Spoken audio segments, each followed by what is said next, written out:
You're listening to the Philly Young Adults Podcast.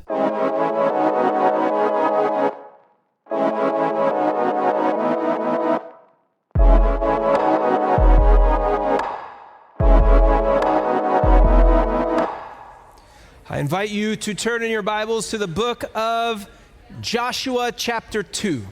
Joshua chapter 2.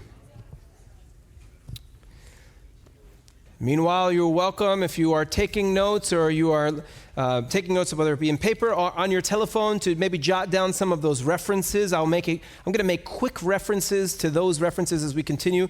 Obviously, you've learned I do nothing quickly, but I will make quick references to those biblical references that are on the first slide. So you're welcome to jot them down if you want.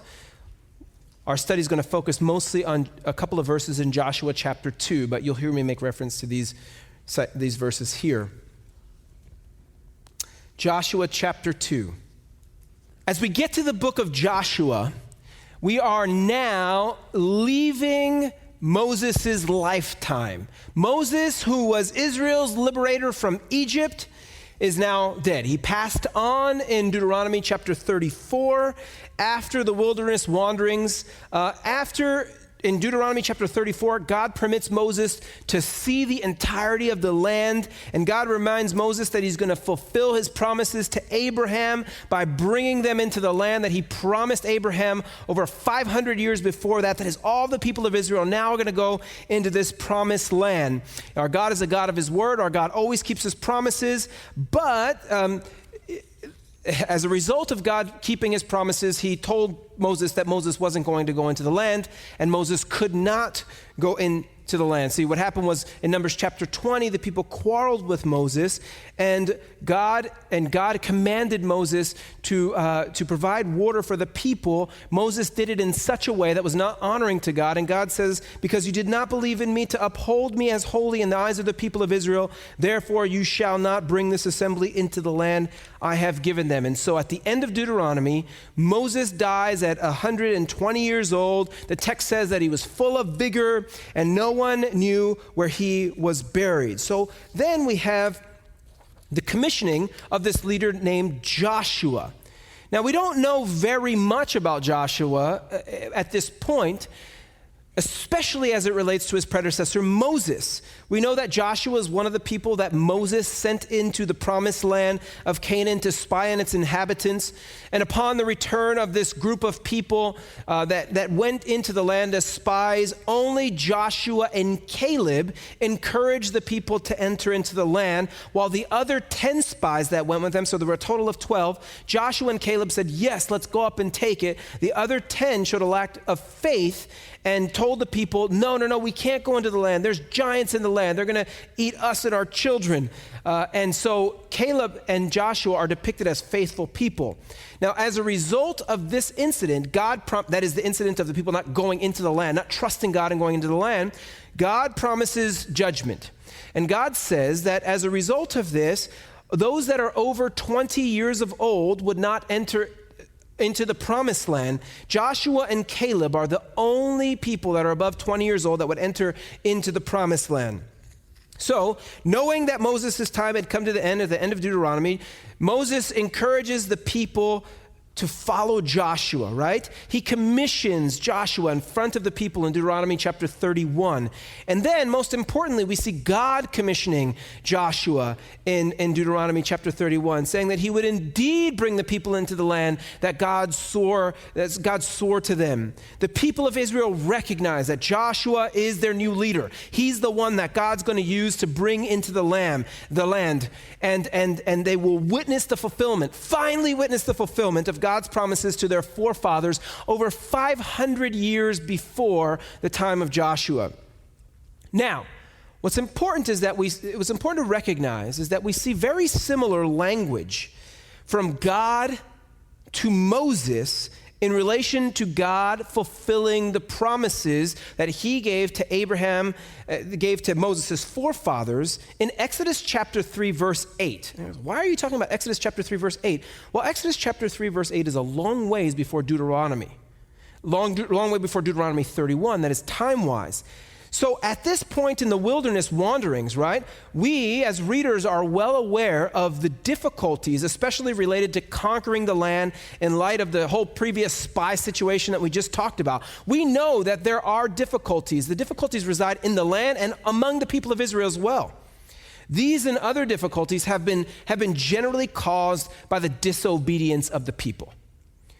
And therefore, at this point, despite the fact that Joshua is it's explicitly stated, right? Joshua, you're going to be the one to bring the people of Israel into the land. And despite the fact that Joshua is depicted as a righteous leader, as a good leader, as a faithful leader, despite all of that, despite the fact that people are depicted as being on the plains of Moab, just across the Jordan River, really close to the promised land, despite all of that, we've heard this language before, and it still took a really long time to actually come to fruition. So now we're like, we question as readers whether the people will do something again that's going to mess this up.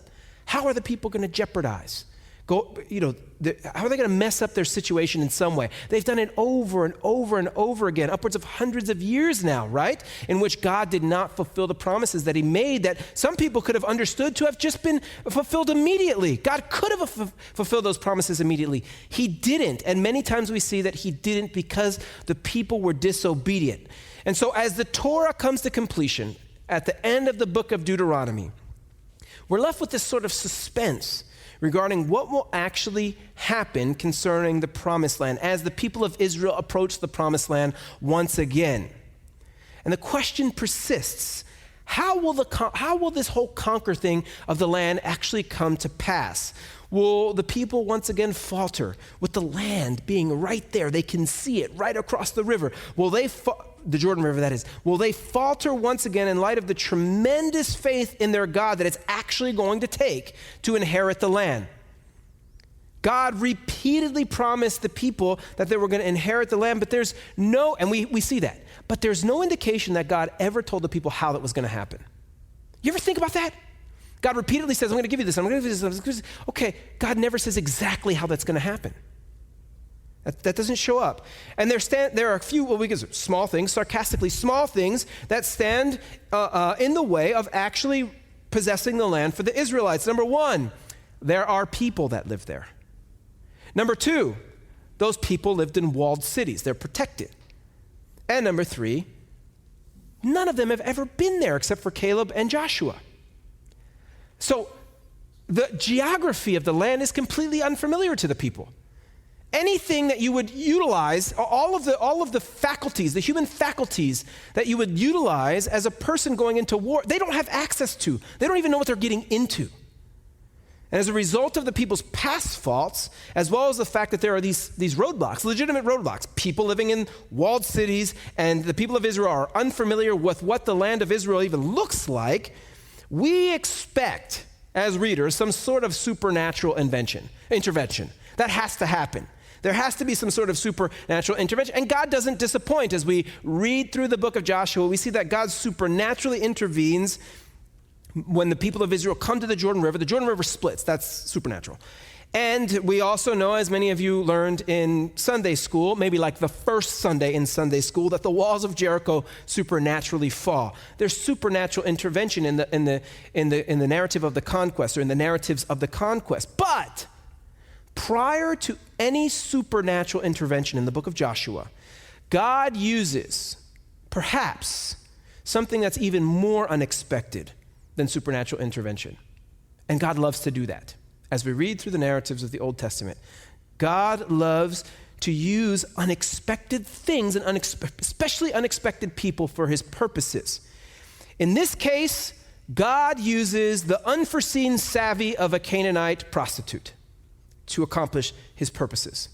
In Joshua chapter 2, we encounter Joshua on the plains of Moab, which is just east of Jericho, overlooking the Jordan River, as I said a couple times. This place is called Shittim, Shittim. I will not pronounce it any other way. I will say Shittim. Here we read that Joshua sends spies into the land, echoing what Moses did. Moses was the leader. In Numbers chapter 13, he sends spies into the land. Now, Joshua does something very similar. He sends spies into the land, But in contrast to what Moses did, Joshua only sends 2 spies out, and he sends them out secretly, which is an interesting fact that's given to us. He doesn't seem to be sort of searching for public opinion. He doesn't really want the people to come back and report to, he doesn't want the spies to come back and report to the people in general. He seems to be sending the men out secretly, and they were responsible for reporting back to him, Joshua, which they subsequently did at the end of chapter 2, which you can see. Now, what ends up happening straightway, immediately, as Joshua sends the spies out, is that these men go to the house of a Canaanite prostitute. And her name is Rahab. Now, this seems to be an odd location of a landing spot for Israelite spies, wouldn't you think? Or some would say, no, that's not.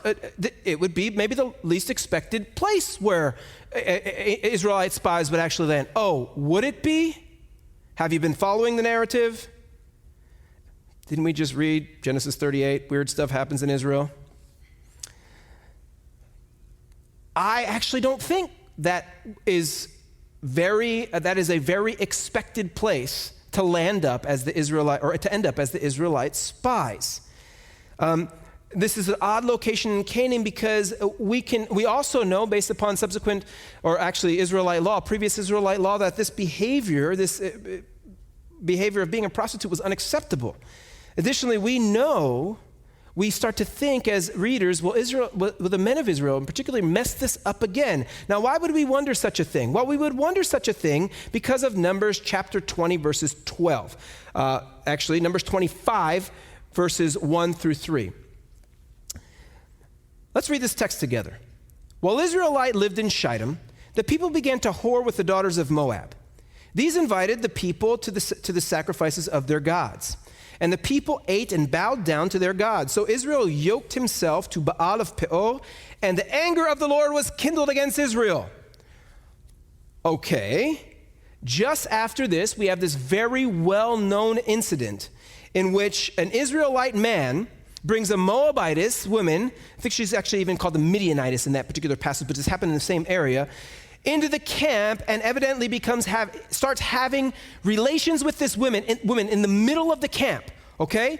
And this is what we read in verse 6 of the same chapter. And behold, one of the people of Israel came and brought a Midianite woman to his family in the sight of Moses and in the sight of the whole congregation of the people of Israel, while the people were weeping in the entrance of the tent of meeting. So here's the imagery that we get. We have the religious people that love God, right? They're like, oh my gosh, what are our people doing? Look at, they're whoring after the gods of the Moabites, right? And here we have this Israelite man I don't care, Momo. I don't really care about you, man.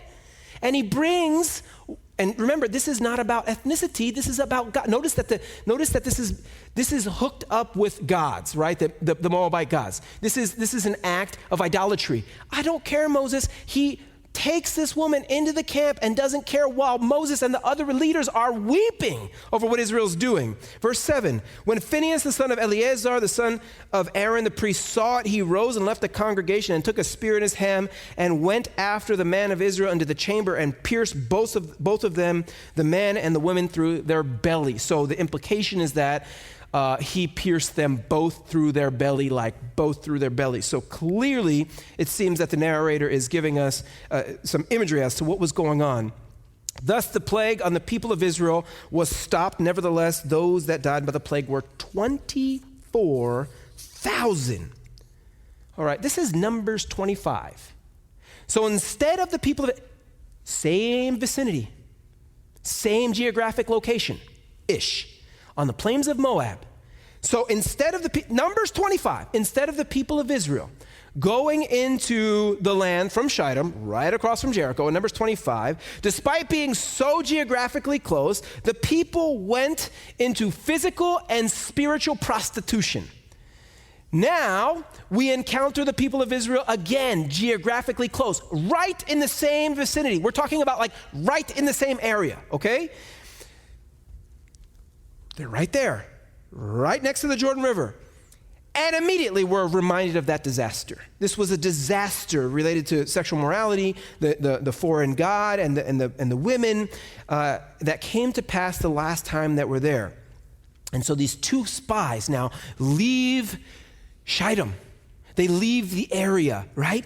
The place where Israel fell into physical and spiritual immorality with foreign women and a foreign God. And they leave, and they're so close, and they go to the house of a prostitute in Canaan. You get it? That's what's happening here. Oh my gosh.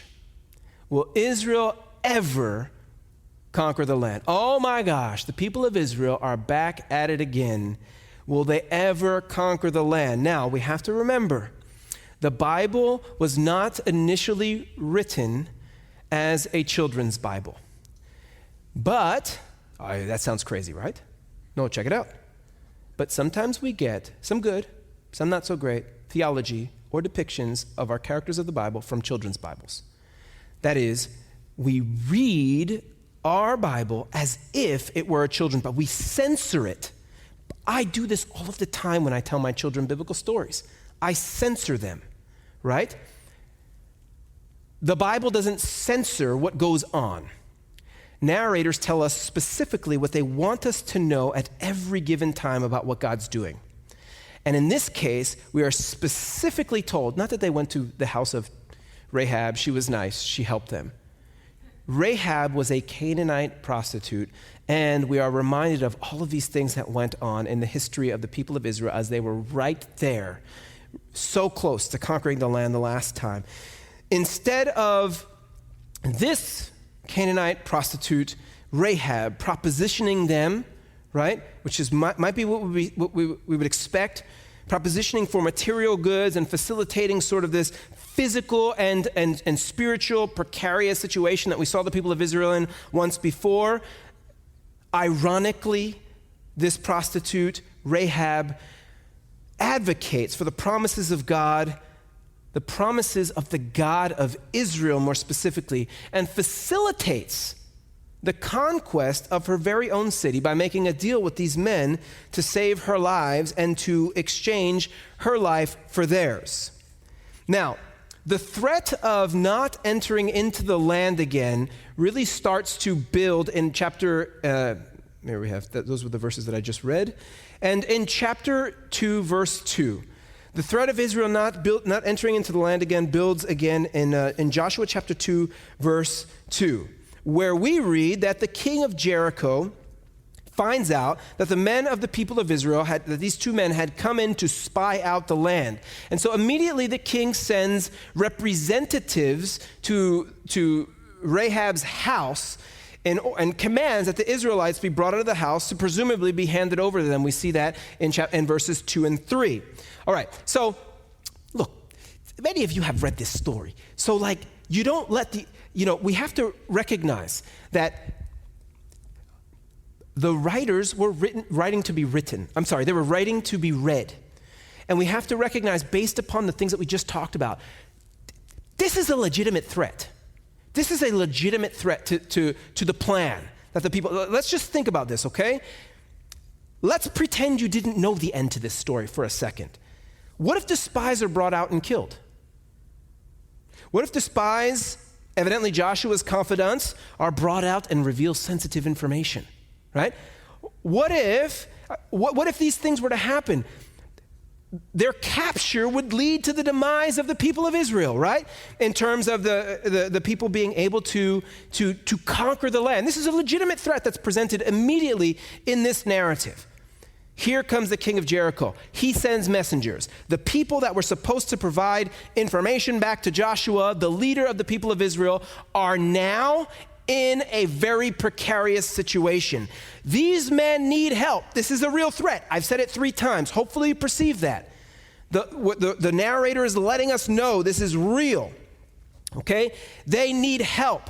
The spies cannot facilitate the conquering of the land without help at this point.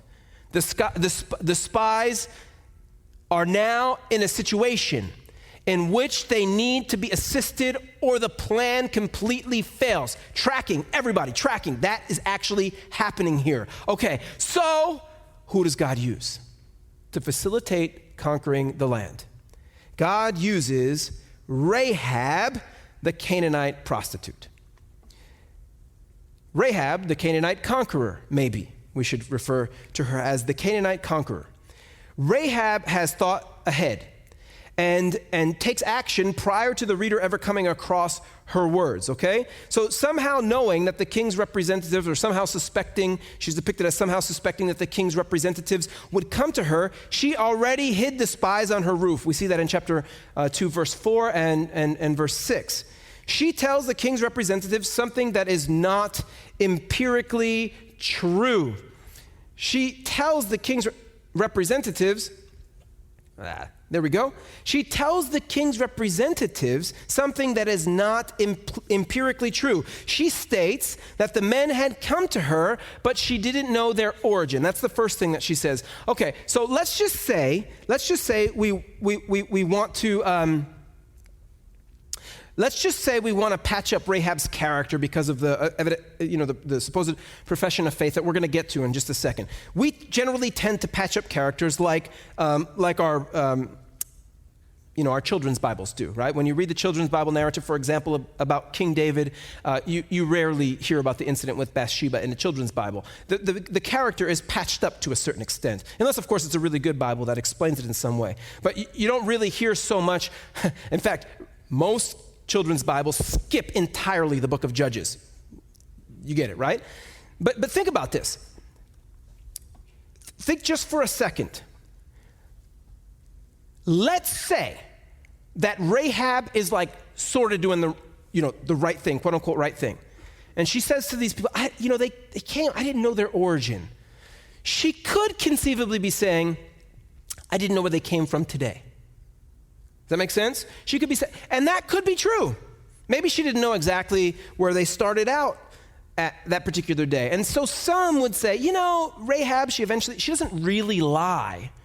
She doesn't really do she just says that she didn't know where they came from. Maybe she didn't know where they started off on that day. But then here's what she does, and this is the tricky thing, and this is at least bare minimum where we see deception. Rahab directs the men that come to her house to pursue the Israelites. She directs them to pursue the men through the city gate, okay? Prior to the gate being shut for the evening in chapter 2, verse 5. And these men are convinced of Rahab's deception, and they leave her residence in order to chase them. All right, so let's say we could patch up the first part. I actually don't think we can patch up the second. It's sort of like my son stealing cookies out of the cookie jar. And I say, Yair, which is his name, did you steal cookies out of the cookie jar? And he goes, no, really. What does that mean? Like, I don't care, I don't know. It doesn't mean no. But he is deceiving through his actions. Like, he's not saying anything, right? He's being deceptive, though, okay? The second part, at least, is deception. We can't wiggle around it. So we ask this question, like, what does Rahab do? Is she committing some sort of sin? Look. The Bible says, don't bear false witness, right? Chapter 20, Exodus chapter 20. This is like one of the 10 commandments, like one of the big ones, right? If there is a super canon, which there isn't, it's the 10 commandments. Look at what Proverbs says about, like, misleading people and using deceit. Really? But we're also faced with the flip side of this. This is real danger. At least up to this point, the plans of the people of Israel are in jeopardy. We don't know what's going to happen as readers if the men are handed over. So then we have this scene in which the guards come to the door and knock and interact with Rahab, and Rahab deceives them. She sends them outside of the city, well knowing that those men are hidden in her house, in her property. All right. Then, to add a little bit more confusion to what goes on and how we should think about this, Rahab's deed, not just Rahab, but her deed seems to be looked upon favorably by other biblical writers. For example, the writer of the book of Hebrews and the writer of the book of James uses Rahab as a demonstration of someone that actually works out of faith. Like, believes and then works out of faith. So, was lying permissible here? Was deception permissible here, right?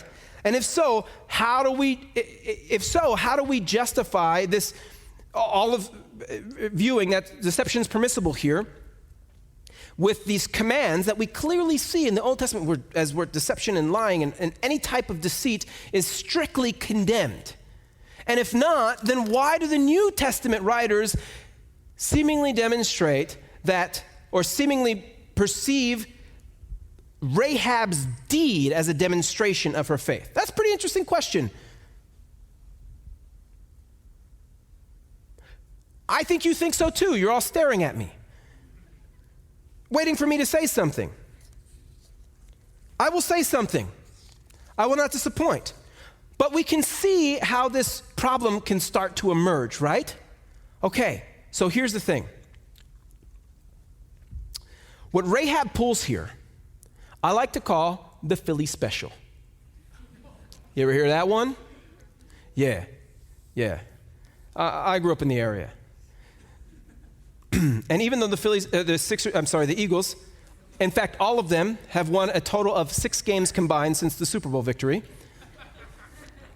I still love these teams, and I will continue to support the cheesesteak of misery until they win again.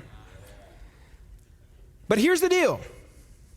Nick Foles, who was the quarterback at that time, some of you, remember Nick Foles. He's no longer the quarterback. But Nick Foles went into motion at the beginning of the play, okay? He's the quarterback. He's standing behind the person with the ball, the center. And he does this.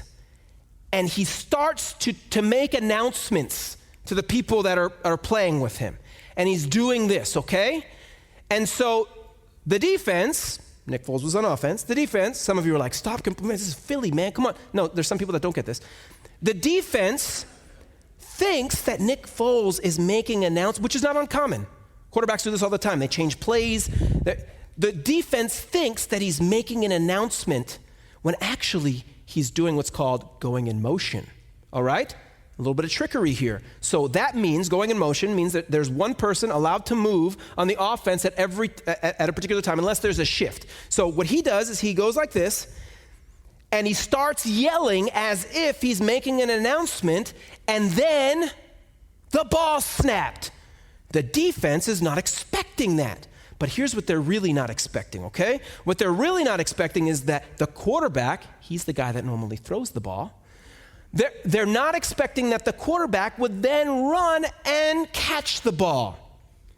That's called the Philly special. I try to do it with my son, but there's only 2 of us, so we can't really have to play more. What's that? I thought he said something. So you get right. Here's the thing. Football as a game is likened to war. It's an invasion sport. And so what you're doing is you're essentially battling. You line up, and there's an offense, and there's a defense, and there's sort of this tussle, right? And you're trying to invade the territory of another team, of another group, all right? And you do this by all different types of ways. But here's the thing. You have to be shrewd playing American football, all right? Rahab is in a war. The city is locked up. It's shut in. We're told that explicitly. Everybody's expecting this. She's chosen sides. She's in the middle of a war, all right? And she has to be savvy in this battle. She has assets, the men that came to her house. And troops came to her door, okay? From the other side, they came to her door. And she knows that her troops, her assets, are going to be casualties unless she employs deception. All right? So, within these few verses, Rahab, interestingly, demonstrates this desire to help the Israelite men, but she deceives, she plays the prostitute. I don't know where they left, go chase them. She plays the prostitute when she's confronted by the servants of the kings. They are on the other side of the war. She's chosen sides.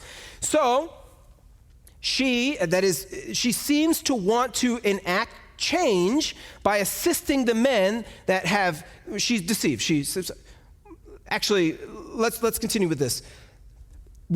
I'll just state explicitly, what Rahab is doing is a battle technique, not dissimilar to the Philly special. Now, clearly, that illustration works in this context because almost all of you get the Philly special. But if we just look at it, this is deception, like, and then the ball snaps and there isn't, what's not happening, or what's happening is trying to deflect attention. We see the same thing in other sports where we have invasion sports, right? Where there's misdirection one way and then the team goes the other way. This is precisely the type of thing that Rahab is doing. It's a battle technique. And there is no better battle technique than deception, like lining your planes up in a particular area and actually striking in another area. Or, as we see happening later in the book of Judges, hey, why doesn't half the army come and start a war and then flee, and the other half of the army will get them from behind? These are battle techniques. And Rahab is already very much involved in this battle. She has taken sides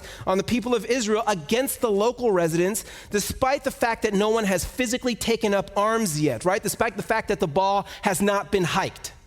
She is already employing deception. She is already ready for the God of Israel, as she expresses later, to fulfill his promises to the people of Israel by conquering the land. And in this sense, since she is the person that very practically helps the spies, these Israelite spies who now need her help in order for this whole plan to actually come to fruition, she can be considered indeed one of the conquerors. We normally view Rahab as a sort of, just sort of poor, it's just so great that Israel took her in. No, actually, because remember, her whole narrative does not need to be recorded here, but it is at the beginning of the conquest. And she's highlighted, her actions are highlighted, and she's repeatedly brought up 3 times in the New Testament. She's brought up. And so our reading of this narrative should give Rahab the central location at this point in the conquest, and that's what the author of Joshua, we don't know who it is, but the author of Joshua is seemingly trying to portray. Rahab is at the center of this conquest now. So at this point, we have observed what Rahab has done by hiding the spies and deceiving the messengers, but we're not completely sure as to why Rahab has done this. And we read why she's done it in chapter 2, verses 9 to 11, where we read that Rahab reveals her motivation behind what she does. A little bit behind here, but everything will be okay. And there we go. We're on this slide. Just to give you a little bit. Okay, in verses 9 to 11, she reveals her motivations behind her actions. Prior to the men lying down, presumably to sleep, as we see in chapter 2, verse 5, Rahab goes up to the roof where the men are lying down, and she reveals the reasons behind her actions. She hid the spies because she knew that the Lord. Now, I need to pause here and say something. Some of you are familiar with how the English Bible was translated and how it relates to the God of Israel, the specific God of Israel. But let me just reiterate. When we read the title God in the Bible, it can refer to all different types of gods, right? There's one true God, but it can refer to gods of other nations. Normally, in our English language Bible, when it refers to the one true God of Israel, it's a capital G. But when there is a specific statement made with regard to the actual God of Israel, it will give us his proper name, right? So for me, I'm professor. That's my role. I'm a professor. So if you just refer to professor, even in this context today, most people will know that you're probably talking about me. But if you refer to Dominic Hernandez or Dominic S. Hernandez, accent over the A because I'm Puerto Rican, if you refer to that specific purpose, you're using my proper name. It's much more specific, all right? There are many professors, but there's one me, especially if you start to use like my social security number and things that are very specifically mine. In ancient Israel, the capital L, capital O, capital R, capital D that you see transliterated in your Bible, that is the one true God of Israel. So when that name is used, it's a big deal. And what Rahab does in this particular context is she says that she is doing this. Why is she doing this? Because she knew that the Lord, capital L, capital O, capital R, capital D, Israel's God, the personal name of the God of Israel, had given the people of Israel the land. And now Rahab begins speaking in the first person plural, right? She starts saying, and we knew about what God had, that is the God of Israel, had done. That the fear of the God of Israel had fallen upon the people. They heard about the things that he had done for Israel in the desert. Capital L, capital O, capital R, capital D. And so in Joshua chapter 2, verse 11, Rahab seemingly makes this professional faith in the capital L, capital O, capital R, capital D. You get it. It's the sort of academic term is called the tetragrammaton, the four-letter name. Okay? She's saying that she knew that the God of the specific God of Israel would do these things. Now, at this point, in a bit of an ironic turn, and we see some irony here, okay? You would expect this prostitute, maybe like Tamar, to negotiate in a different type of way. But she doesn't negotiate for anything that we would expect Rahab the prostitute. Prostitute is repeatedly mentioned, not only in this passage, but others. She doesn't negotiate in ways that we would expect a prostitute to negotiate. What does she do? She says, no price for the services here. She negotiates life for life, safety for safety, in light of what she believes that the God of Israel, the tetragrammaton, the capital L, capital O, capital R, capital D, will actually do. And so in Joshua chapter 2, verse 12, when Rahab uses this personal name of God, it seems we have no reason to suggest otherwise that she's actually believing that this God will do what she has heard. And in that sense, we are seeing what we might call, in our modern terminology, a profession of faith. Well, we know some of the story, and Israel comes into the land, and in Joshua chapter 6, we see that Rahab is indeed saved, and her family is saved. And the salvation is carried out in human terms by the people that made the promises to her, the spies who she saved. Now, let's just talk a little bit about Rahab in redemptive history, okay? The Bible is absolutely brutally honest about the characters and the flaws of the characters that we see therein. And that's surely why we see that this character, Rahab, is repeatedly called a prostitute. Repeatedly called a prostitute. It doesn't stop in this passage.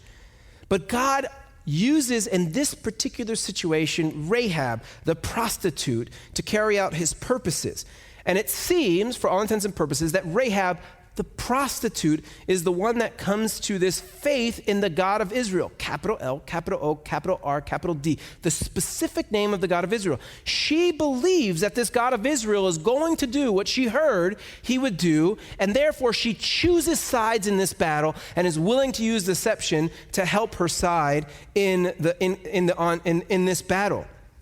Now, this, by way of application, okay, should serve as an encouragement to anyone, any Christian that has a difficult past. Just throw that in there. God uses people with difficult pasts for his glory. And we see in this case, Rahab the prostitute is not just some, sort of sorry person that was eventually, no, she becomes an active member of the people of Israel, and she's highlighted by name. Her deeds are highlighted by name several times throughout the Bible. So, no. It's not just that God, saved her through the spies. Let's not read this like it's a women's Bible. Children's Bible. Rahab the prostitute, that was a straight slip. Rahab the prostitute is the one that God uses for his purpose. And we should embrace that and say amen to that, because God uses people with pasts for his glory. We see Rahab show up, for example, in the genealogy of Jesus. And we ask, what does that have to say? Not about Rahab, about Jesus. Rahab shows up with people like Tamar. You ever hear of her? Bathsheba, right? And they all show up with Mary, the mother of Jesus, who was an awesome believer in the God of Israel. I just should make a point here.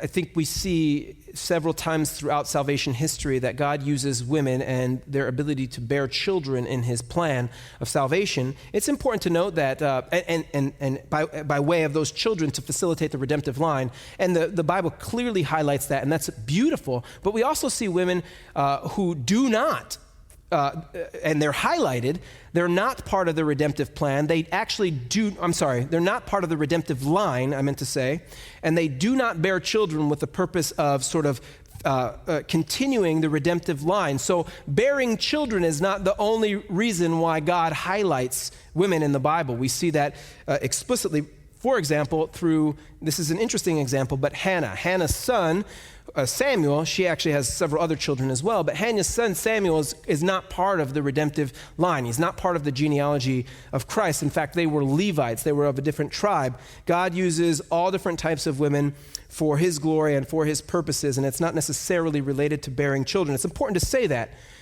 Rahab, indeed, is not just remembered in the genealogy of Christ, but she's, and this is more applicable to all of us, remembered by the writer of the book of Hebrews as having exemplary faith, and also in James as having by James as having exemplary faith. The faith component seems to be the fact that she believed that God had given the Israelites the land prior to them actually being the land. These were promises of God. So ultimately, drawing that connection, the faith component was Rahab believing that God would fulfill his word, the word that he had promised years before that to Abraham, Isaac, and Jacob. And so she's remembered by James for her good works in an attempt to demonstrate that authentic faith is always accompanied by good works. And James states that she, that is Rahab, was justified by receiving the messengers, demonstrating that she was indeed a believer in the God of Israel. And if Rahab would never have taken and hidden the spies, they would have been captured and presumably killed. We talked about that, right? Who would have known the reaction of the people? And Rahab, therefore, should be considered a conqueror before the conquest of Joshua. Without Rahab, the people of Israel might actually still be on the plain of Moab right now. So I was deep into it. Were you guys deep into it? I was like tracking, and then he's like, Brian. I was like, what? Sorry. Well, I was trying to do my best to make sure we save time for questions. No, thank you. And hopefully do a close reading of the text, at least some of the verses. Yeah, I just think, again, here we have another example of if I will slow down and think, and I love what you're doing. I love the connections between, Exodus and forward and the Old Testament. And I know in my life, just continuing to read it, assuming that I'm going to get this, if I keep thinking and reading and I slow down, you start to remember things. You start to go, oh, wait, there was something about that in Exodus. You guys know what I'm talking about? And you just like, and I think one of the things you're bringing out for us is that those connections are incredibly important. Or repetitions, when you were talking about Rahab's name being repeated, Tamar's name being repeated. Like, oh, wait, I saw this name before. You know what I mean? Like, so noticing those things and then going back and reading the story that confused you last month with your new knowledge because you've been working through the Old Testament. So I've been thinking about that a lot, all the connections that you're bringing out. I think that's huge. Wow. This has been a thick feast. So I think you actually ended 10 minutes early because you're just so I was hoping to leave 15 minutes for questions. All right, I got one. What's your name, brother? Matt. So I got 2 daughters. Yes. And one question. Praise the Lord. This is a great question. I think it's a question that should be asked. The question, in case you didn't hear it, was why are a lot of these stories, why do they feature men? Why were the disciples all men? We could even say why were the children of Israel that are featured, the 13 that are featured, 12 of them are men, and we have Dinah, and Dinah's case is a case in which she's abused, she's raped in Genesis 34.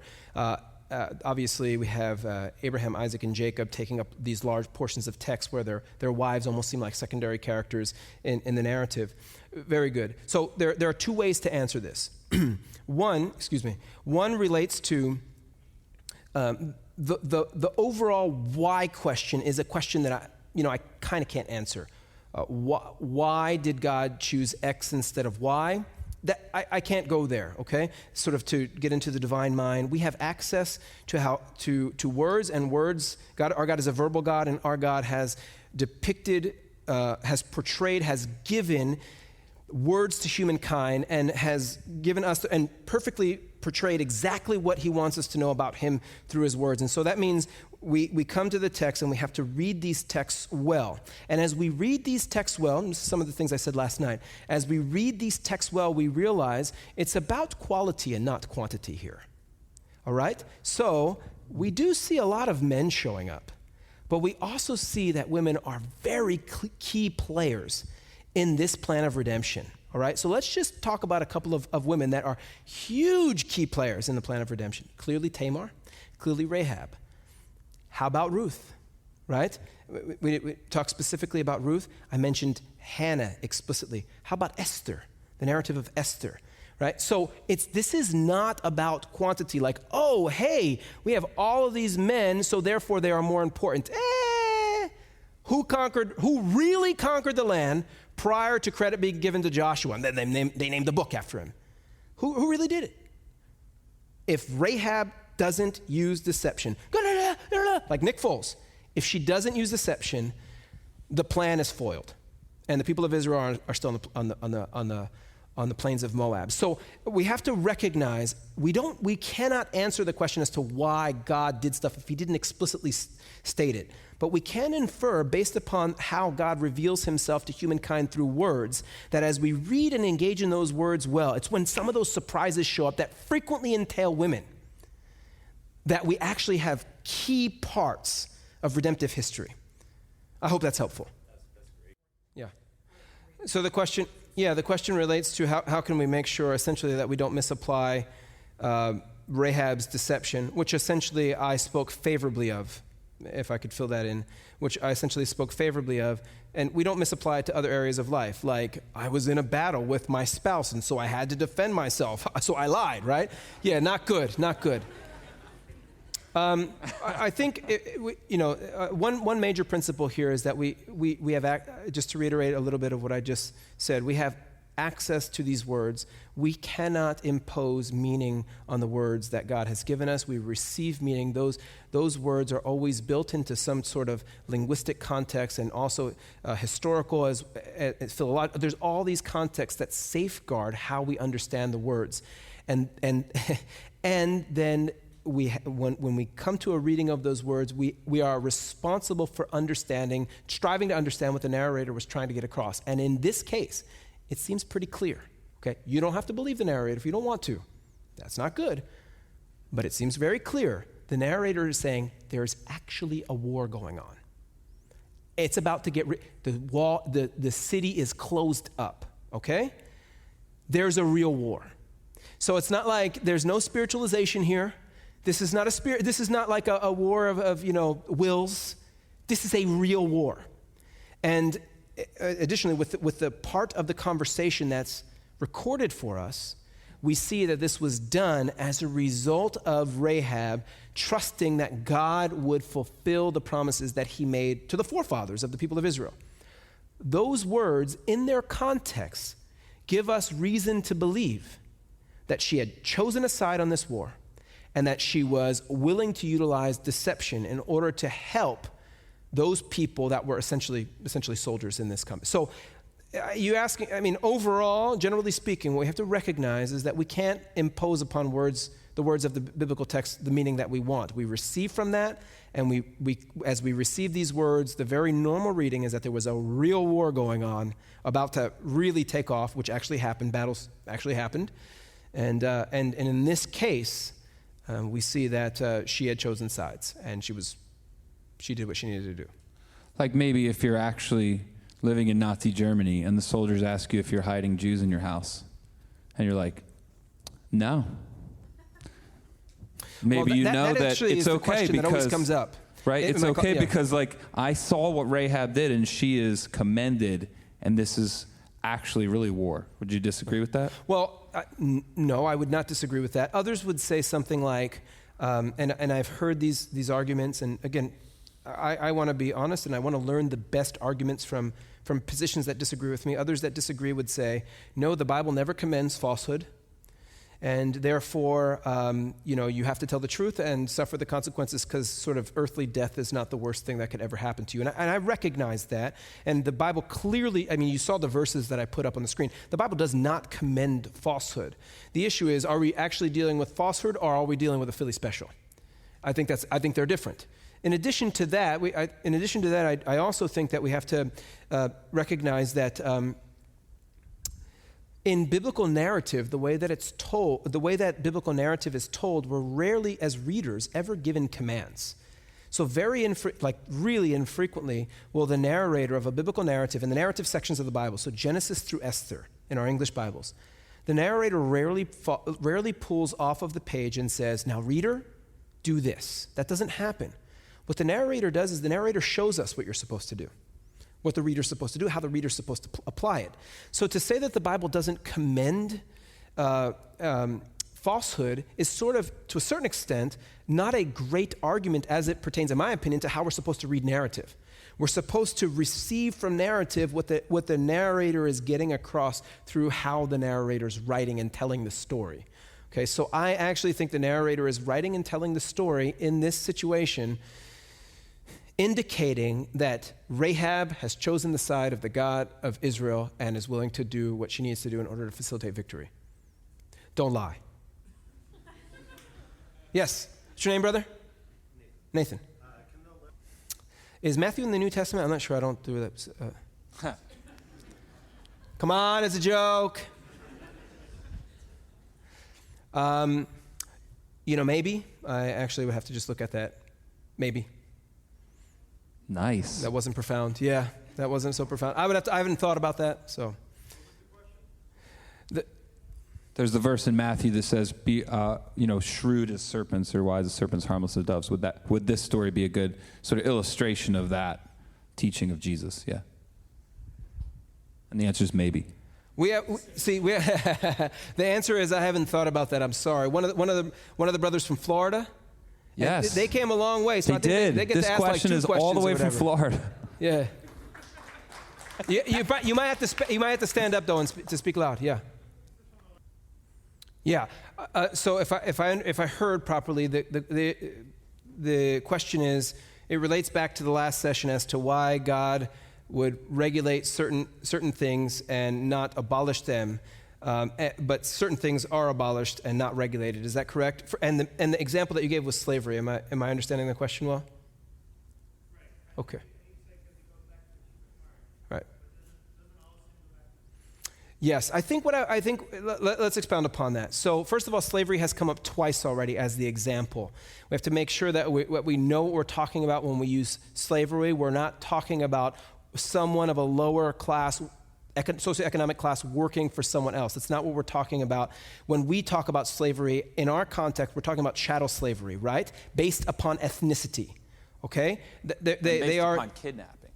Yeah, or kidnapper or ethnicity. Think the idea that someone of a different color, of a different people group, or of a different ethnicity is, really just inferior as a human being, and that continues to show up. And I think that the reason why that pops up is because of the word slave pops up in the Bible, depending on the translation that you have. And so I'm not sure, I'll just tell you this, I'm not sure that when we talk about slavery in that context where the slaves show up, what we see very similar to chattel slavery are the people of Israel in Egypt, right? That type of slavery was never just regulated in ancient Israel. That's not what we see. So as an example, I would just say that they're not the same. But here's what I'll say with regard to the regulation of certain types of things. In reality, it's difficult to. We do see the straight condemnation of certain things that other people around ancient Israel did. Do not hand over your children through the fire to Molech, for example. That is a law. Do not do that. But in some areas, we see God nuancing the law of the people of Israel so that they could be a light in their context to other nations. So, and all of the nations, including the people of Israel, are in the same human predicament, where we have these very sinful tendencies as a result of how not only we were just being human beings, being born into this world, we have these sinful tendencies. And God doesn't just regulate them because he doesn't want people to be bad to one another. What we see happening as we go through the law is that God regulates these issues in such a way that the people of Israel could be a light unto the nations and represent who their God was. And I think that the example that I gave earlier was a primary example of that. So death is terrible. It's a result of sin. Could God take away death? Yes, he will. We believe he will. He has not taken away death in this world. He has not taken away decay in this world. So what's going to happen in this world is that women are going to have, in ancient Israel, are going to have husbands that die. And when that happens as a result of sin, that is a result of the issue of sin, not personal sin per se, but as a result of sin, people are going to die. That situation that leaves people vulnerable needs to be regulated. But it was regulated in such a way in ancient Israel in which the vulnerable person was preferred. There was fairness given to the vulnerable person. Is that making sense? Okay. So I don't think it's nearly as arbitrary as it might come off. Israel was encouraged to be, we're not talking about just personal human sin, or personal sin, like, God regulated stealing but didn't regulate slavery. That's actually not what we see. We see that there are fundamental components of our existence that happen because of our problem with sin, and God ultimately, and God through the Old Testament regulated practices that are based in our existence as a result of our fundamental issue of living in a fallen world. Those are the issues that were regulated. Yeah, this is interesting. I'm actually surprised a little bit that I didn't get any questions about this yesterday. Why? Because it relates, generally speaking, to the violence issue in the Old Testament that I brought up briefly in one of the questions yesterday. So generally the question ends up being something like this. Hold on a second. Why does God, and I brought this up yesterday a little bit, right? Why does God call out the individual people of Canaan and say, those people you are to put to death, and essentially in many practical ways judge them for their idolatry, sort of like Israel is this superior group. And to be honest with you, that's a misreading, I think, of overall. Reading entirely, that's a misreading of what's going on overall. Because we see in the passages that you made reference to, maybe not specifically those, but just in the overall history, that the people, that pagan nations, right, the Neo-Assyrians and the Babylonians, actually come and punish the people of Israel who are in the land when the people of Israel give themselves over to the practices of the people in the land. All right, so this is not about God permitting them to be exiled. That's not how we see the narrative told. Here's how we see the narrative told. God says, look, the iniquity of the Amorites, not yet full, but when it's ready, Abraham, your descendants are going to come into the land. 400 or 500 years pass, Abraham's descendants come into the land. God says, don't intermingle with their gods, okay? Go and you have to, very specifically, here is what you do. You have to eliminate this, because this is related to idol worship.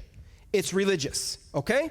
All right, so here's the deal. They don't do that. In fact, during the time of Joshua, they don't completely take care of the idol worship issue. By the time we get to Judges, the people are totally into idol worship, all right? You ever read that book, right? Judges is weird. Why? Because the people have ignored the word of God, essentially the command of God to go into the land and essentially eliminate it from the idol worship. Well, what happens after several hundred years is that God essentially permitted other nations, non-Israelite nations, to come in and to serve as his disciplinary hand to the people of Israel. That's what we see happening throughout the history of ancient Israel. That's a good question. A lot more can be discussed with that too, yeah. And then, sorry, last one before we go to lunch, yeah. I didn't really hear you. How can a good God have a hand in using people's sinful acts, right, to carry out his will? And you're calling Rahab's act sinful? He's calling Nick Foles sinful. Yeah, Nick Foles is sinful. Well, Yeah, I think there's a couple of things conflated here. There's a couple of issues conflated. So let's just talk about the primary issue that you brought up initially, and then maybe we can expand from there. I actually think, this was I hope you all found it a little bit humorous, but the Philly special was something that I actually thought about specifically for this occasion. It may make one of my books. But seriously, this is an illustration in which you're all able to see, for those of you that are familiar with the Philly special, best thing that happened in Philly, like ever. Ever. And then Nick Foles came here and talked about it. That was like the best. Like on the stage. I'm sharing a stage with Nick Foles, sort of. But I think that this illustration, it's making us giggle a little bit. But the illustration, I think, is a good one. And here's why. Because American football is essentially a metaphor of, it's a metaphorical expression of a battle. You have people lined up on one side, you have another group of people lined up on the other side, there are signals being given, there's reading, there's firing, there's advancement, all of these things. It's metaphorical for battle. And sometimes what you'll do, actually the best plays, particularly if you're the underdog, is you misdirect. Okay, honestly, that happens in war all of the time. Now, I'm not a soldier here, but I trust that there are some men and women here that have served in the armed forces, particularly maybe in infantry. And what you do is you misdirect in many occasions, unless you are really, really strong and you can just take everything head on. Many occasions, militaries misdirect. There are several ways in which you can misdirect. You can fake handoff, which is a way of misdirecting through actions, sort of like my son going, when I know he's stolen cookies. You can also misdirect with words. Misdirection and deception, in that sense, I would not consider to be sinful, particularly within the context of war. Now, the question about war is a bit different, and it was conflated here. Like, how could God ever use war for his purposes? I think that goes back somewhat to what how I strive to answer the gentleman from Florida's question, and that is, here we are dealing in a situation in which the human predicament facilitates these types of huge conflicts. And God works through despite the human predicament, God still brings his purposes into fruition despite the fact that human beings repeatedly rebel against him and what he desires for them and for their lives. We're going to break for lunch because we have to. I'm just going to say I'll take this. Individually. He'll take that in person. Look at Yeah. that. I have good resources on the Canaanite battles. If you're interested, I could talk to you. We did a study for our young adults group. That particular issue, people call it genocide. It is not genocide. It is some other thing. If it was genocide, it would be evil, and then God would be doing an evil thing. It is a different thing, but it's a perfect example, just personally. There's two ways, I think, to come to grips with the difficult portions of the Bible. One is to listen to people who've studied it deeply and begin to glean from what they've studied, and that's what this weekend is. There's a second way that I want to commend you, and I think you need both of them. It is to come to the Lord and say, Lord, this really confuses me, sometimes offends me, and often I don't even know why it's in the Bible. But just like when the disciples followed you around, Lord Jesus, and you did confusing things, but they got up the next morning and kept walking behind you, even though the night before you had thrown them off. And they didn't know what you were talking about, or you said something harsh. They kept walking around Israel with you. You guys know the story. That's what following Jesus was for them. They had to keep going. And they knew if they just hung out with him, they would slowly learn what was going on. Lord, as I read your word, I'm going to treat it like I'm following Jesus. I don't understand. I did this. I put the book of Joshua in front of God one time a few years ago. Those of you in the young adults group heard me talk about this. And I began to pray over it. Lord, this makes no sense. I don't like talking to people about the book of Joshua. It feels like a weak spot in my Christianity. I always hope they don't bring it up, and I hope they don't use the word genocide. But I believe that there's something I must be missing about this, Lord. And I'm going to read it, and I'm going to pray, and I'm going to journal, and I'm going to think. And if it takes me 3-4 months, will you explain this to me, Lord? Will you show me how this isn't horrible evil that you're just like acting like is no big deal? Do you guys know what I'm talking about? And all I got to say is this. It worked. God blessed me. I'm not saying I have it all figured out. Quite the opposite. I'm saying I was a humble, I do not understand this. I'm going to follow you around. And I'm going to keep being like, yeah, but what about the book of Joshua? You know what I mean? Like, and he's going to be like, yeah, go to work today, okay? And then we'll talk about that at the end. Yeah, but I still don't understand. But Lord, you know what I'm saying? And I'm commending both listening to people who've read and thought deeply and humbly following God around the pages of the Old Testament, asking him to show you what the heck is going on. And all I got to say is he is faithful to teach us. And what you feel, my friends, you feel him fixing your brain, and you feel like peace is going into space, and you feel like him just like going like, this is actually a place where you've been wrong your whole life, Brian. Just twist it, and you're like, oh, thank you, Lord. I'm still really broken, but at least that tiny little piece is a little better off. You guys know what I'm saying? So Dom's modeling it for you here today, and we're just commending that as a lifestyle. So we have an hour and 15 minutes. Let's be back here. So I'd love to have time for more praise and worship at the end, as well as another shot in biblical wisdom, right? For session 3. Most of the Proverbs, yeah. You do not want to miss it unless you have to work at 1 o'clock or something. Be back here with us. So go grab some food, drive safe, be safe, and we'll see you back here in about an hour and 15 if at all possible. God bless you guys. Yeah, man. Thank you.